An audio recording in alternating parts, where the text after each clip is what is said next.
All right, I suspect this video will be fairly short, but we're going to talk about the recommendation section, the final section of your report, not including the references and appendices and all of the kind of closing back matter stuff. Our main final section before we get into the introduction next week is the recommendation section. This comes after the discussion section and is the final main section of the IMRaDR report. And that's basically what we've been building up to with our problem solving model. This is chapter 18 of technical communication. We started out with a problem. We established various criteria on how we might solve that problem. Maybe at the same time we were looking at solutions. These can kind of happen interchangeably there. And we sort of used all of that to build our decision matrix and to study each one according to that criteria, right? That's what the decision matrix is. And we have now listed out that information in a results section. If you're following along in our process, you've done primary research, you've done secondary research, you've done your proposal, you've actually now created part of your method section and your results section, and you're actually writing the most important section, the discussion section, and the recommendation section, our two most important sections, okay? And so this is the conclusions. You're going to be drawing conclusions this week. You're going to be analyzing your data this week. You're going to be inputting your numbers into your decision matrix to figure out what your solutions are. Okay, but you will formulate recommendations based off of the solutions, the options that you picked. Okay, so in your decision matrix, you have 3 to 6 options. You are required. Some of you might get special permission to have either less or more options, but most of you, 3 to 6 options is how many you're required to have. Same with criteria, 3 to 6 criteria. These are all required to be formatted and kind of uh, founded in secondary research. So you shouldn't necessarily just be coming up with your own solutions, although that is okay in some instances. And all of this is going to create a result, right? You're going to get an answer on your decision matrix. Now, there are different possible outcomes here, okay? There's possibility of tying, right? Two of them score the same. There's a possibility that you get a really weird score and you have to relook at your weights. You have to relook at your criteria.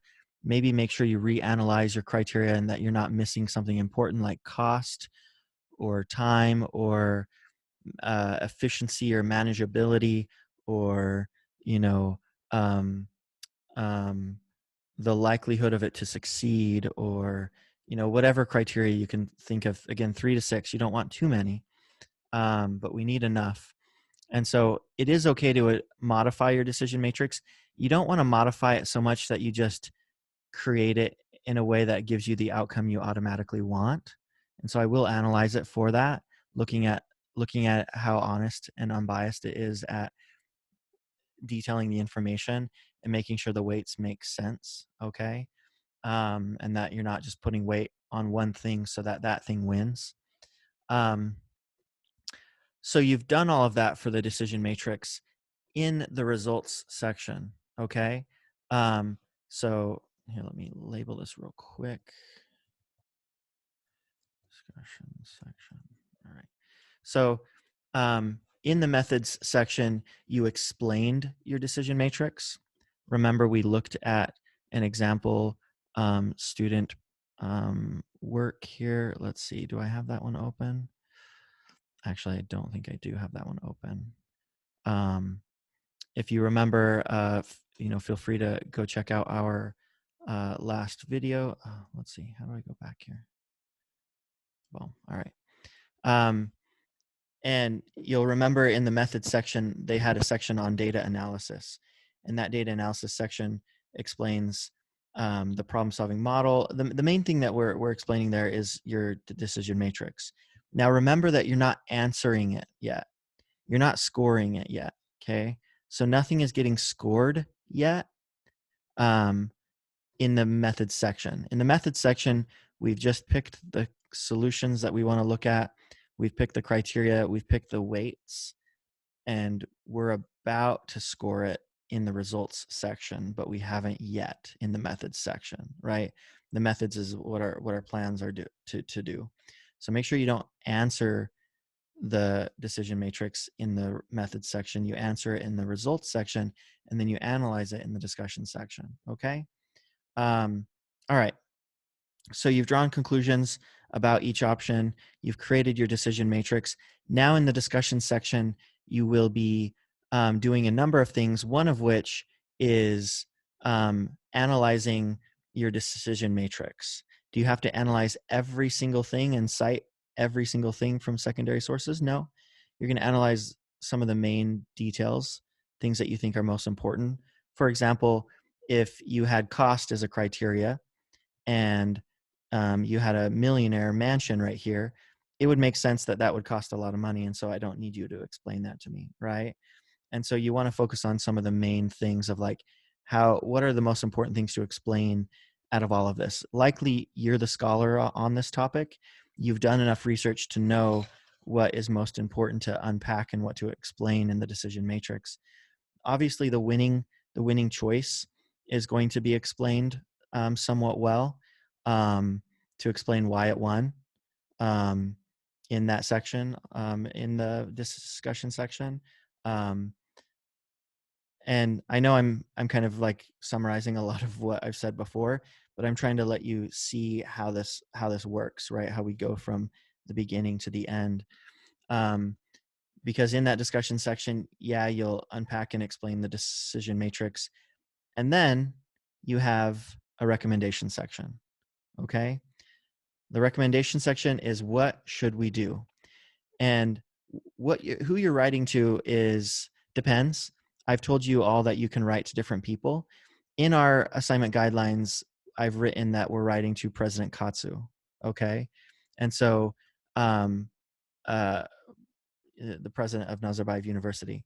But I've mentioned to you all individually in different times, I believe, that you can write your. Sorry, I'm scanning through pages here. I found it. You can come up with someone else that you want to write it to. For example, if you're doing research about flooding in Nur Sultan, like on streets, you might be writing your research report to the city planner. Now, does Katsu have to actually read this? No, he's not, right? This is hypothetical. Is the city planner actually going to read it? No, they're not. But at the start of the report, when you write who it's prepared for, you'll write that person, not me. Okay, I'm not your audience. That person is. Because what would normally happen with a recommendation report is you're hired, or you maybe already work for the company, but you spend many weeks doing research as a researcher. We often think of research as an academic thing, but it's also very much an industry. Okay, you're hired to do this research, to do this recommendation report, because they want to find the best solution. It's not about just finding good solutions. It's about finding the very best solution out of everything that's being done in the world today. And so what you'll discover is three to six solutions within your decision matrix. You'll do your decision matrix. You'll analyze it in your discussion section. And then in your recommendation section, I expect it to look fairly similar to our example on page 509. Very similar, okay? So it'll have a title, recommendation. Now, it might be designed a little bit different depending on IEEE versus APA style. We'll look at some examples. But you'll say something like, I recommend, or we recommend, if you're in a group, that that President Katsu does one of these options, or does this one option, or this one of these two options. Please don't do two options just because they did two options. If you can pick one, then pick one. And very rarely do we want to do more than two. Okay, so one is the best, maybe two. Also, I prefer you not to pick an option that wasn't in the decision matrix to begin with. However, as a second option, if there is something that wasn't in the decision matrix, kind of sort of like this actually, of what they say here, read through it and you'll understand it. But kind of like their option two here, it wasn't fully exactly in the same way in the decision matrix. In fact, they didn't even create a decision matrix, but it wasn't one of their kind of original solutions that they were looking at, I don't think. Um, or it's kind of like a different research, right? We need to do further research. Um, yeah, what they think we should do next. I want, for the most part, your solutions to be one of those 3 to 6 from the decision matrix. Okay, this section is going to be very simplistic. It's going to say we recommend this. One sentence, maybe 2 sentences, not a lot, and then very quickly it's going to get to some subheadings with an option 1, maybe an option 2, a title of what it is, and then a brief explanation. Read through this, okay? Read through this, and it'll help you kind of see what's being written here, but a brief explanation of what you think we should do. And so a recommendation report, usually what happens is you submit it to the person who asked you to create it. Okay, so let's say President Katsu. They're going to skim right to the recommendation section. They might read the abstract first. They might read, they might read the discussion section. But most likely, the boss is the busy person, and they're gonna give the report to someone else. But they want to see what you recommend, so they're just going to jump right to this page and quickly read it. And so that's why we want it to be clear. We want it to be concise. We want it to be very straightforward. We want it to just be either one option, maybe 2. It kind of defeats the whole purpose when you say, do all of my options. Okay. Um, and then at that point, the person that reads it, if it's President Katsu, they might then pass it on to their research, assistant or something, and be like, hey, read through this and, let me know if it has, I don't know, they might have some kind of like question about it. Right. See if it will fit into our budget or whatever, the solution. Okay. All right, so that's the recommendation section. It's pretty simple. Sorry, I thought this video was going to be short. It did not end up being short. So now we're going to look at some examples next. And then as we look at these examples, we'll talk about the draft that's due this weekend.